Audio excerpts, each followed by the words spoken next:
Magandang umaga po sa inyo mga ka-fishers. Sa ngayon po, hindi po tayo nakapagpalaot dahil medyo kaninang umaga masama po yung panahon, umuulan. So parang malakas din ang hangin kaya nag-decide ako na wag muna magpalaot. So ang gagawin po natin ngayon ay bubuksan na po natin yung ibinigay, isang gamit po ito na makakatulong sa pagpapalaot natin at syempre makakatulong din kung paano tayo makakahuli ng mga malalaking isda at saka makita natin yung mga bato or coral reef sa laot. So ito na po, ipapakita ko po sa inyo. Ito po yung box. Yes, Striker Plus 4CB with transducer. Yes, 4CB, ibig sabihin nito clear vision. So, mga makabagong teknolohiya na ibinigay sa atin. Alam ko, latest to eh. Kasi hindi, familiar naman sa akin ang mga ganitong fish finder. Kasi dito sa amin, mas malapit kami sa fishing port. Marami pong gumagamit na nito. Pero, mga ibang klase or na hindi katulad nito, mga sinaunang mga brand or ibang brand. So ngayon ipapakita na natin sa inyo. Bubuksan po natin. Yes, bago po natin buksan, so salamat sa nag-sponsor, sa nagbigay, Mr. GB Bermeo. Yes, mabuhay ka ka-fishers. So ayos. So bubuksan na po natin. Pero sa katunayan po nabuksan ko na to. So ito po, yes, bagong bago. Yan, ito, may mga gamit na tayo. Ito po yung kasing laki lang yata ng cellphone. Malaki-laki lang kaunti sa cellphone. So ito po siya. Then ito po yung wire. Siguro dito yung para sa fish finder to. Ito. At saka sa pagkakalam ko, ito po yung stand. Dito po yan ilalagay. So yan, ito yun, adjustable pala to eh. So ganito yata ang paglalagay nito. Ayun, ayan, adjustable po. Yan. So pag kinuha natin, ito may ipipress po tayo pataas, then yan, pwede na natin matanggal sa likod dito. Ito po yung yung bilog, at saka may bilog din dito sa may fish finder.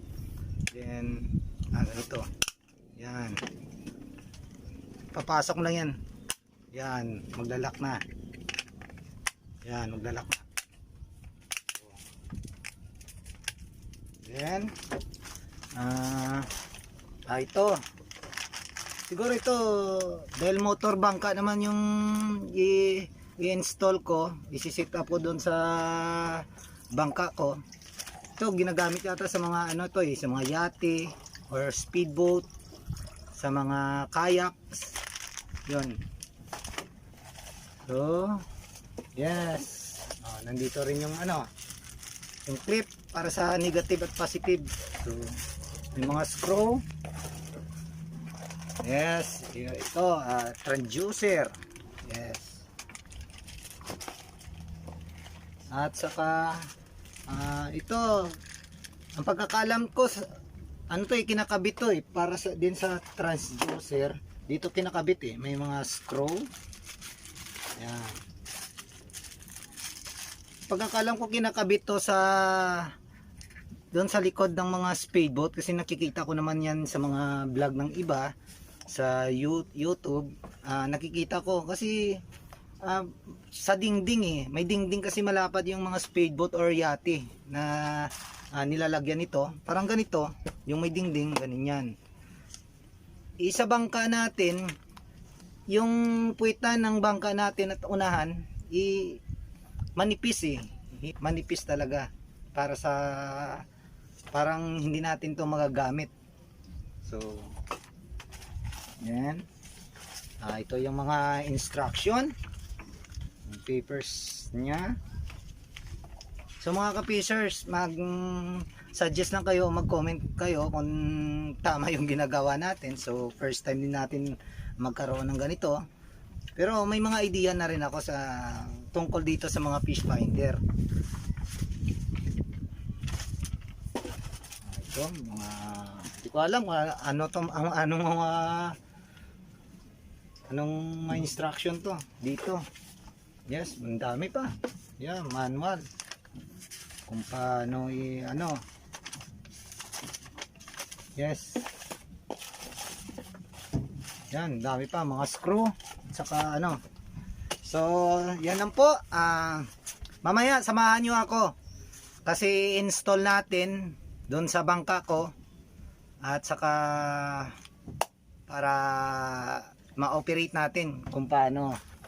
At saka may battery po ako dito. Ito po yung battery natin. So solar portable battery lang po ito. So 12 volts din ang ano. So titingnan natin kung makakaya ng fish finder. Pero pagkakalam ko kakayanin to eh. So kita-kits tayo mamaya. So samahan niyo ako mamaya. Yes, mga ka-fishers, kinakabit na po natin yung transducer.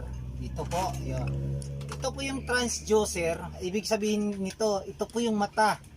Ito po yung sisilip sa ilalim ng tubig. At saka ito po yung maghahanap, makikita niya yung isda sa ilalim, bahura, polar reefs, at saka kung anong taas o anong level na ng tubig. Yes. Ito na po, nilagyan ko na ng strap, saka nilagyan ko na ng mga screw yan. Yan. Saka ito, nagbigay pa ako ng support, baka matanggal. Pagkakalam ko parang stainless naman yung mga screw niya, mga nut. Tapos ito po yung wire. Kinabitan ko na rin ng mga strap at saka tinalian ko ng nylon. Ito palang tubo na to, stainless to, binili ko. May sukat din po yan. Yes. Pina-elbow ko per L.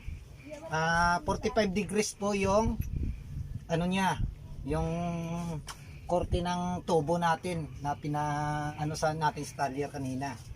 So nakakabit na ngayon. Ready na to ikakabit sa bangka. Sa gilid po ng bangka natin, sa bangkang motor natin, ikakabit sa gilid. Kasi wala naman tayong pagkakabitan doon sa likod. Kasi nga, yung mga bangkang motor ko, manipis. Siyempre hindi tulad ng mga speedboat nga, sabi ko, mga kayak, malalapad. So, ikakabit na natin. Kaya samahan nyo ako, marami pa tayong ikakabit doon. Mga ka-fishers, ito na po, bitbit na po natin ang transducer, battery, at ang fish finder. Saka yung mga wire. So, andun po yung bangka natin, yung motor bangka natin. Kaya samahan nyo ako, ikakabit na natin. So, tara, samahan nyo ako. Ito na po yung transducer natin. Dito po natin ikakabit sa gilid ng ating motor bangka. So, mas mahirap naman doon sa kabila. Siguro dito na lang. Yan.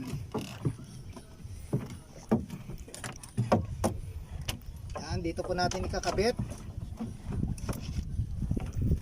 So kailangan mga isang dangka lang siguro yung ano niya sa tubig. Mas pangit naman yung malalim na malalim. So kailangan mga isang dangka lang sa tubig, yung para nag-float lang siya. Itatali na po natin to.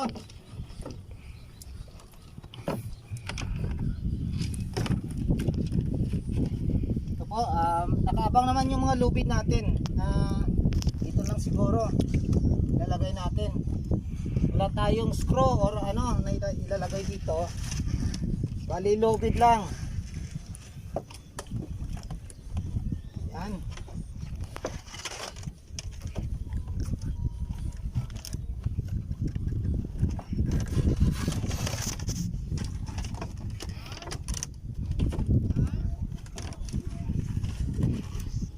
po alam kung tama itong ginagawa natin, pero sana tama.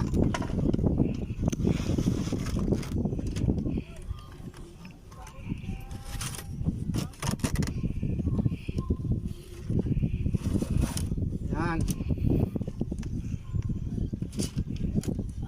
Maglalagay tayo dito ng lock.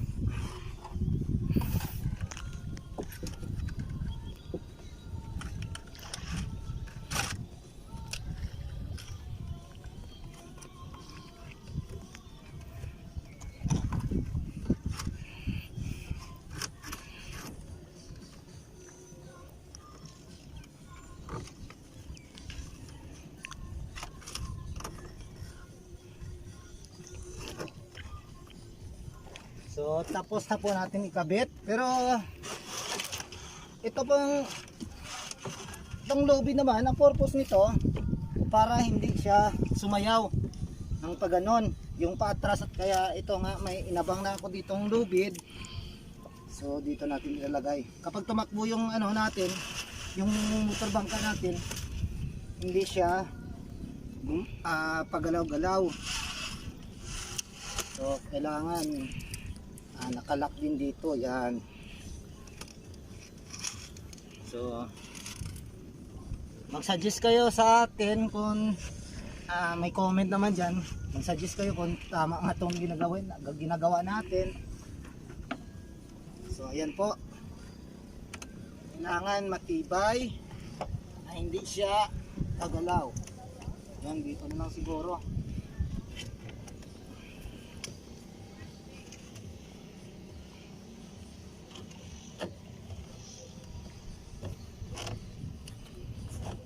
So ayan po. Yan po, tingnan nyo, matibay po yan. Kapag tumatakbo yung bangka natin, so naka-fix po yan kasi may lubid na nakahabang dito na pumipigil sa kanya. So okay. Ngayon ito po yung wire para to sa ano para dito sa may fish finder natin. Ito po. Ito po yung wire din. So maglalagay tayo ng stand. Ito po, nilalagay ko na po yung stand nya. May kahon po siya para kahit paano yung ng tubig dagat, kapag maalon, hindi basta-basta mabasa. Ito na po yung kanina. Yes. Yan, dito yan ilalagay. Ganon. So ilalagay muna natin. Yan, ipapasok lang natin yan dito. Yun. So pwede siya pa ganon, pwede siya pa kanan, so pakaliwa. So ayos.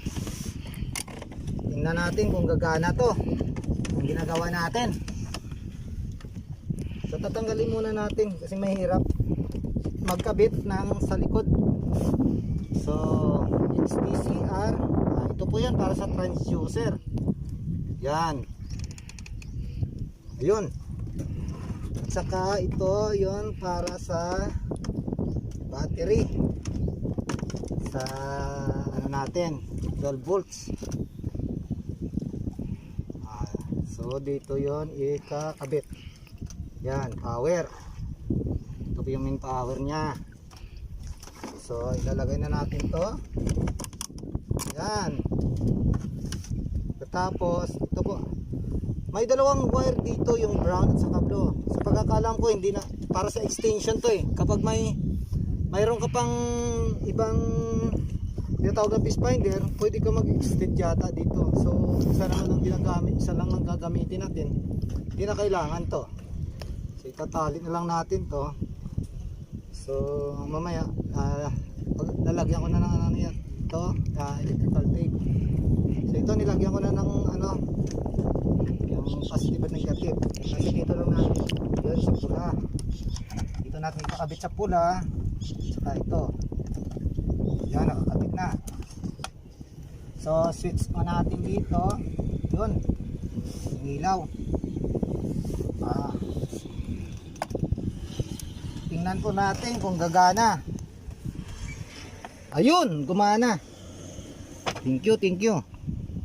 So antayin na lang natin ang ilang, yun. Ito. Yan po. Nakikita nyo pa o yan. Bali may traditional, clear view, placer, split frequency. Ito po yung scroll down nya. Yan. Ang pagkakalam ko, ito yung okay. Saka yung back, itong on and off. Yan. So ito. Sa traditional po tayo muna tayo. Ito okay. Ayun.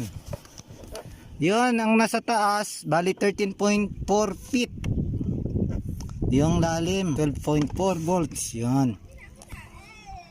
So yan pala. So back sa clear vision tayo. Wow, madilim. So ang dilim. Ayun, nagre-reading pa. So babak tayo. Yan, placer. Pagkakalam ko hindi naman ginagamit ng iba to eh.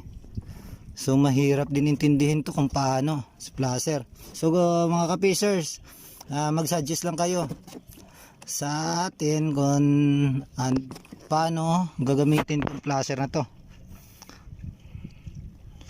And split frequency. Yon, split frequency pala. So dalawa ang split frequency niya dito, clear vision 20. Yon. Ang shrip 200 kHz. Sa kabila CB20 77 kHz. Dalawa ang magre-reading.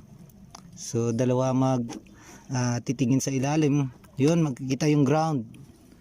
Yung ground ng ilalim, ito pala. So next, yon traditional, clear vision, yon dalawa rin pala. Dito sa kabila, 77 kHz, yon clear vision. Pero medyo malabo. Mas maganda siguro talaga sa laot to. Kasi ilog po ito. Tingnan po. Malapad na ilog. Ang ilalim ngayon, medyo hindi masyado clear yung tubig ngayon. Hindi masyado malinaw.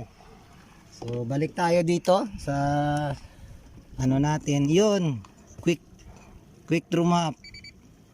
So titingnan. Okay. Dito po tayo magba-mapping yata. Kapag saan pupunta. West. Yun. Kung saan ka nanggaling, pwede mo babalikan. So naka-recording yata to kapag kapag ito ang isinet mo. Yun, traditional mapping. Then yun. Dito may GPS na makikita mo yung dito. Yung lalim ng tubig, feet. Time yata to eh. Yan. Volts 12.3. So hindi ko pa masyado maintindihan. So bago lang kasi ito. At least may pakita ko po sa inyo. Yan, nandito po yung setting. So mga matagal-tagal din siguro ma-perfect ko to. Saka i-study ko muna to. At least naipakita ko na sa inyo. Ang maganda lang siguro nito, makikita natin yung yan, may GPS kasi. So malalaman na natin yung baura o collar reps sa ilalim at saka yung plate. Importante ganun lang. Ang importante kasi nagto-trolling lang tayo eh. So tumatakbo lang tayo. At least malalaman natin kung napapalayo na tayo sa bato o sa bahura. So kailangan natin yung kanto mismo ng bato maikutan natin. Yan ang maganda kasi nasa gilid lang yung mga isdang malalaki. So guys, mga ka-pacers, sana may natutunan kayo sa ginawa natin ngayon. Kung paano ikabit ang transducer at ang fish finder sa motor bangka. So sa susunod sigurong vlog natin, tatalakayin natin yung kung paano i-operate yung fish finder. So hanggang dito na lang po. Shout out kay Bon Kenneth yan sa Qatar. Yan, kasama niyan ni Pogs Noel Ayusa. Pogs, belated happy birthday sa'yo. So At saka shoutout din pala kay Tommy Chorica, Orange Eye, Jimard Ayusa, Patrick Santuile. Yes, shoutout sa inyo. Then kay John Mark Abensinya ng Thailand. So, hindi ko alam kung nasa Thailand sa ngayon or nasa Batangas. Hanggang dito na lang po tayo. Ang inyong lingkod, Lawod Non Kapacers. Bye bye you.